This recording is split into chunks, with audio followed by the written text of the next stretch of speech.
What's going on, everyone? Let's talk about Mo Bamba. So, many people wanted to see Mo Bamba play against the Memphis Grizzlies. A lot of people, attributed to his size, his length. He's got like a ridiculous 7'10" wingspan. It almost is like, those the make your character type player where you see the little memes or like the videos of people just playing with this freakishly tall guy that's just blocking everything. That's what people attribute to Mo. And look, Mo is raw. He has a ton of talent. I think he has a lot of potential to become a very good two-way player center in this league. But he is that. He's raw. He's a young defensive center, or many people look at him as a defensive center, and a guy that can stretch the floor and knock down the three ball, right? He's a 36% three-point shooter for his career. He's had years and seasons where he shot 40% or just under 40%. That's kind of where he's at. Knock down the three ball, block shots. But here's the problem. Against a team like the Memphis Grizzlies, who they didn't have a Steven Adams, right? You could throw him on Steven Adams, and I think that would have been great. That would have been a nice little neutralizer. They didn't have that, though. What they had was Jaren Jackson Jr., Defensive Player of the Year, who was getting every call imaginable in that series. And on top of that, he's just so quick, so athletic, can attack and score at all three levels. He could become a problem. And Mo Bamba doesn't have the discipline defensively to stay with a guy like that. He would have gotten absolutely abused. And Mo Bamba's averaging nearly as many fouls as he does blocks and field goals made and everything. I mean, he's averaging about just under 3 fouls per 9 minutes per game. And he only played about 10 minutes per game for the Lakers. So he would have fouled out immediately in that series, especially the way that the whistle was being blown for Memphis. But now, fast forward to the Golden State Warriors series, and this is where I think he could actually have an impact. Now, it's very possible that he doesn't see the light of day on the basketball court, because again, he is very young, he is very raw. He's basically two things. He is a floor spreading big and a shot blocker on the blind side, weak side help, right? That's where he's at.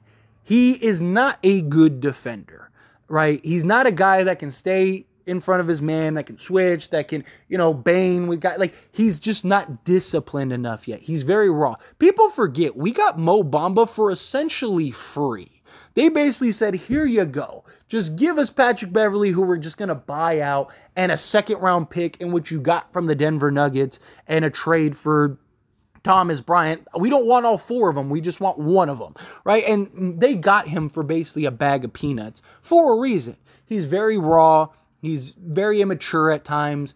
There's questions about just his on-court antics. He got suspended for it, all that stuff. If you don't know what I'm talking about, go look it up. But he's a guy that isn't a great scorer. You can't really dump it. He shoots better from 3 than he does from the field goal, period, which is not good. I mean, he's a 40 with the Lakers. He's 40%, just under 41% from the field. Now, from 3, he was 31. We'll be kind here and say 32% from 3 on basically 2 attempts per game. He wasn't great with the Lakers, but to be fair, how much of that was the injury and just new scenery and just not getting the attempts and stuff? He did give us basically 4 and 5 in that 10 minutes that he played. A lot of it, though, was against, the bench units and stuff. Mo Bamba isn't going to be a major factor in this series. Maybe you get lucky. Maybe you throw him in and he hits 4 or 5 threes one game. It's possible. That could happen. Maybe he gives you a couple block shots and you just have that impact. It's possible. But if he plays at all, which I do think this is a series that he can, because he's going to be going up against a Kevon Looney, he's not a super skilled offensive big man. He's not a guy that he's going to have to worry about. But what Kevon Looney is good at is he's really good at getting offensive rebounds and rebounds in general, right? He was killing the Sacramento Kings. Putting a guy like Mo Bamba in with his size and his length and his ability to just kind of bother Looney, that could be massive. Even Draymond, right? If he's playing Draymond, although Draymond's IQ may end up being a problem for Mo, but I think it is an interesting matchup, right? Because you don't really have to worry. Like, Draymond's not this, like, super skillful offensive guy. And if you can keep Mo focused and just kind of like, hey, we just want you to play scout. Stand in the middle, play in the dunker spot, stretch the floor a little bit. We'll give you, 10 minutes a game. If you have the shot, take it. Roll, be a roll man, but just kind of stay in this area. Use your length and size to be a deterrent.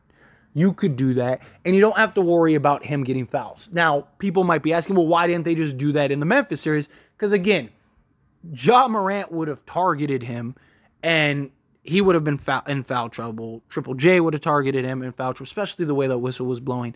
Now, could that same thing happen in the Warriors series? Possibly.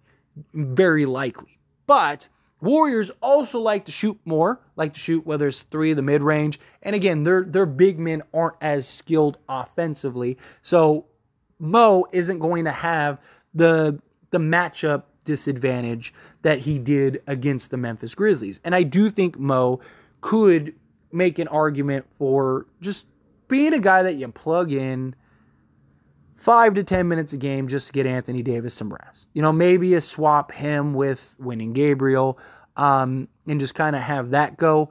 I wouldn't be shocked if he doesn't play at all because, again, he's very raw, very raw. He's got to play heavy minutes in order to have, like, a real profound impact. Like, for example, his best year was in 2021, 2022, where he averaged just under 11 points per game, 10.6 per game. He was also given 8.1 rebounds per game. But he was shooting like about 5-6 attempts per game. He's shooting, 9 attempts, just under 9 attempts per game. He was making about 5 or 6 per game. And he was shooting about 4 threes per game, and he was shooting at a 38% clip. So he was knocking it down, but he was playing 26 minutes a game. So he's not going to get that with the Lakers. Very likely, it'll be closer to what we saw in the regular season, in which he played 9 games, and that was he got 9.8 minutes per game, which, again, very likely will be in that area if he were to play about 10 minutes per game, and he only got about 3 field goal attempts per game total, and 2 of those were from 3. So that's probably what we will see from Mo Bamba. But I do think his ability to stretch the floor, maybe get hot, could be a real factor, could be a real tide swinger. We saw that in one of the Warriors games. He hit like 3 or 4 threes, if I'm not mistaken. And I think it was the second Warriors game, top of my head, that we played. Maybe you strike gold for a game. He comes in, hits 3 or 4 threes, maybe blocks 2 or 3 shots and has an impact that way. Maybe you'll win that game and you can kind of look and go, oh man, like Mo Bamba was like a huge factor in that. But realistically, it'd kind of just be a big body to clog the paint to make sure that that Steph doesn't just walk to the basket every game like we saw with the Sacramento Kings. Although if I'm Darvin Ham, I'm probably mirroring Anthony Davis's minutes with Steph. Like I probably wouldn't want a moment where Steph is on the court and Anthony Davis isn't, because Anthony Davis is kind of that one equalizer. And not saying that Anthony Davis is going to be guarding Steph, but he basically makes it so Steph can't go walk to the rim, because that's how Steph beat the Warriors. It wasn't so much his three-point shooting. He was brilliant from 3, don't get me wrong, but he was just literally just beating everyone off the dribble and just getting to the basket 100 times a game.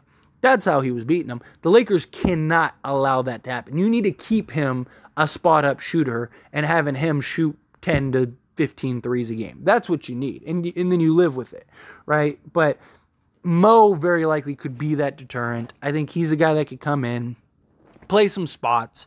I wouldn't expect him to be some huge factor. Maybe. You never know. Like I said, what if he does come in, plays 10 minutes a game, and he hits 2 or 3 threes every game, right? And he is a deterrent. He does his part. That could be something. My concern is the foul trouble, because fouls lead to early bonus, which lead to also more free throws, which if he's fouling on shot attempts, that leads to free throws, which Golden State is an elite free throw shooting team. I know that they struggled in that Keen series, especially in that final game. Like even Steph missed like 2 or 3 free throws that game. But like that is probably more an anomaly than a regular occurrence, right? Like the last thing you want is Steph taking free throws, or Clay or Jordan or them. You don't want those guys taking free throws. Again, I think it's more of an outlier than it is a regular occurrence. So that's my biggest concern when it comes to Mo Bamba, is just him and his lack of discipline on the defensive end. I think could be something that really hurts the Lakers, and it's something that could end up being a problem if he is to play too many minutes. But I think you throw him out there, especially early on, because you can kind of get away with it early on, where if you have a game or two, throw him out there for, on a very short leash for 5 to 10 minutes a game, and just see how it goes. If it doesn't go well, especially game 1, maybe throw him out there for 10 minutes in game 1. If it doesn't go well, you don't play him again for the rest of the series. If it goes good, maybe throw him out there for another 10 and just kind of gauge and see how it goes, but a very short leash. If he goes out there and he gives 2 straight fouls, you pull him out immediately, because he's probably going to give 2 more immediately. If he starts getting exposed and becoming a problem, pull him out immediately. Get a winning Gabriel in that game. I know a lot of people want to see Tristan Thompson play. I highly doubt that. I mean, Tristan Thompson hasn't played in a year. The last year, Tristan Thompson has played as many NBA games as I have. So that's a bit of a concern. Now, he is a guy that can bully ball, that is, that knows this Warriors team very well. So there is an argument to play him, but like, what does he look like? How much of him was just like to come on and be that Jared Dudley role rather than an actual player? So that basically boils down to winning Gabriel, who I think very likely may end up being the big off the bench for Anthony Davis. But I do think there's a real argument for Mo Bamba, is my point. But anyway, as always, this is a discussion, so I pass the question on you. Let me know your thoughts and opinions down in the comments below. What do you think? Do you think the Lakers should play Mo Bamba? Do you think that he deserves an opportunity and a chance? Do you think no, keep him, keep the rotation you had with the Grizzlies, especially in that Game 6, Braden Winyonoff as the big man, especially against the Warriors where they have smaller size? But I do. I think Mo has a chance. I think he can. Kevon Looney, I think he can stay in front of Draymond Green. I think he could defend that.